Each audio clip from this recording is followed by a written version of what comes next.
Durante este fin de semana, Estados Unidos registró récords constantes de número de hospitalizaciones, cifras que tienen a las autoridades sanitarias con las alarmas prendidas. Vamos a hablar sobre este tema con el doctor Mauricio González. Él es médico internista y residente de emergencias médicas en el Hospital de Nueva York. Gracias, doctor González, por estar con nosotros. Bienvenido. Hola, muy buenos días. Gracias por tenerme con ustedes. Estamos hablando, aquí tengo el dato del sábado a nivel nacional, 83.222 hospitalizaciones por COVID-19. ¿Qué tan grave es esta cifra en términos nacionales? Es sumamente grave y solo aquellos de nosotros que hemos vivido lo que es tener hospitales llenos podemos entender. Antes de empezar el programa, me tomé la molestia de recabar algunos datos sobre hospitalizaciones a través de Estados Unidos y quiero darles estos números. Texas ahora mismo tiene 8.174 pacientes hospitalizados por COVID-19. Esto es una cifra que nos deja aplacados completamente. Quiero que imaginen la cantidad de recursos humanos y materiales que se necesita para mantener 8.174 pacientes hospitalizados. California tiene actualmente 5.918, Illinois 6.072 pacientes. Solo ayer se llevaron a cabo 1.7 millones de pruebas y en total, en toda la nación, en todo Estados Unidos, hay actualmente 83.782 pacientes hospitalizados por COVID-19. Esto realmente es preocupante y esto, a 9 meses de la pandemia, definitivamente no tenía que ser así. ¿Qué porcentaje significan estas cifras a nivel nacional, doctor González? Es decir, ¿qué ocupación hospitalaria hay a nivel nacional en porcentaje? Eso es muy variable y depende de la capacidad de todos los hospitales. Tenemos que recordar, estoy seguro que ustedes recuerdan, cuando en marzo o abril la vasta mayoría de los hospitales en la costa este, en Nueva York, donde nosotros trabajamos, muchos de estos hospitales convertían camas normales en camas de terapia intensiva. Entonces, si bien las camas de terapia intensiva son limitadas, los hospitales se pueden moldear y pueden incrementar las camas. Pero lo que estamos escuchando por el Midwest y el South es que algo así entre el 70 y el 94% de las camas de terapia intensiva están totalmente ocupadas. Y esto es preocupante porque COVID-19 no evita las otras enfermedades que existen en nuestra nación, complicaciones de cáncer, trauma, infartos agudos al miocardio, todas estas condiciones que son harto común necesitan camas Sí. con este nivel de cuidados.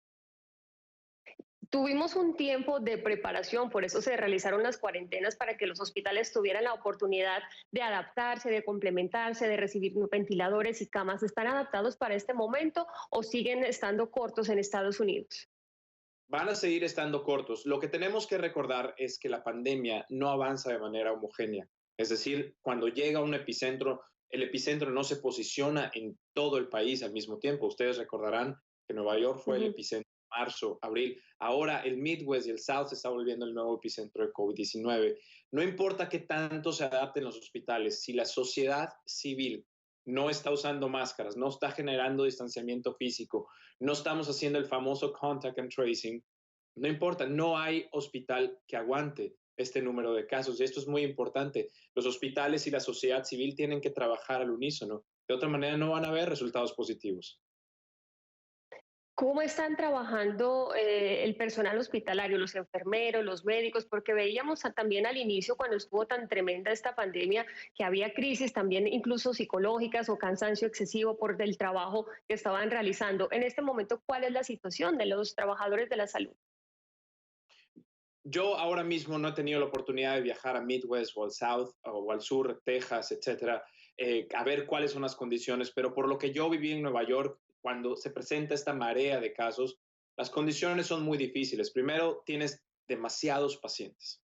Los cuidados que se tienen que hacer en los pabellones médicos son increíbles, ¿no? Tienes que tener una perfecta higiene, tienes que estar el 100% del tiempo con PPE, con equipo de protección personal, tienes que usar las máscaras N95 en todo momento. Esto genera cansancio físico y también emocional. Y sobre todo es impactante ver en un hospital tanta gente joven por esta enfermedad.